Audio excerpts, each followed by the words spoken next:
So I want to start off by asking you to do something for me. You don't have to get up or anything, so don't groan at me.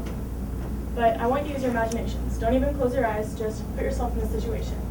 You have a best friend. I know you all probably have one, but this person is closer to you than most of your family members are.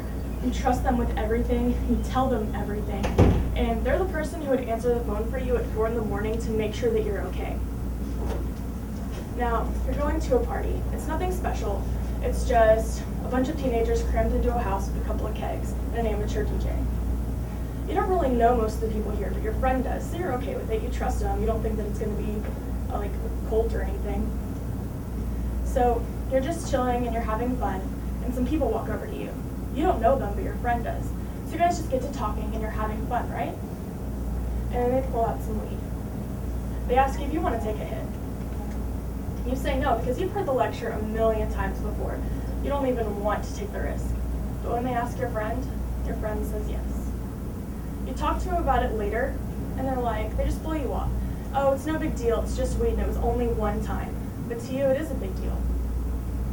So at this point, you have two options. You can, one, leave them because they've made a bad decision and they're going to have to learn to face the consequences at one point, right?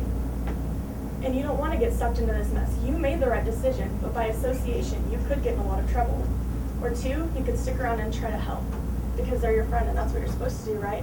But at the same time, you're taking a big risk because just by being around someone who makes that decision, you could still get in a lot of trouble.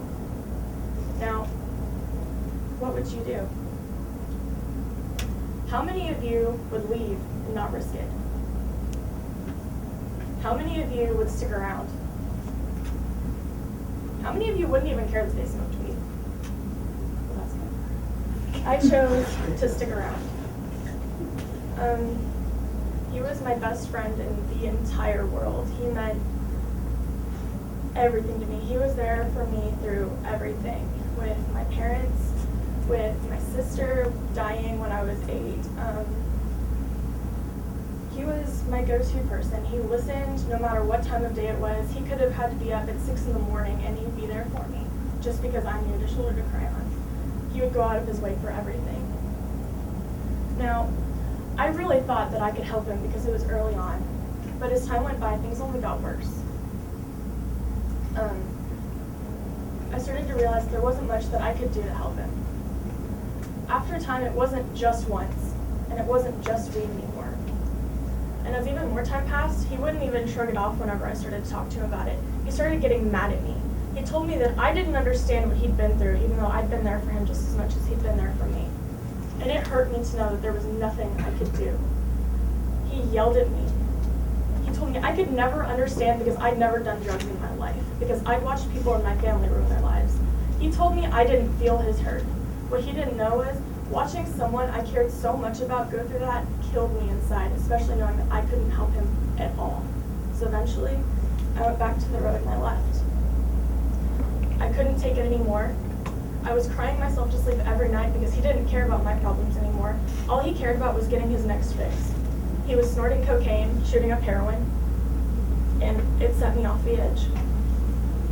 So I left. It took me a while to forget. It took me a while to move on, but I did. A few months later, I got a phone call. It was late at night, I was tired, and I figured he was just BSing me because he was high, so I didn't answer. The next morning, I found out that he died in a car crash while under the influence of drugs. Because I didn't pick up the phone, maybe I could have done something, maybe I couldn't have. But I didn't pick up the phone and he died.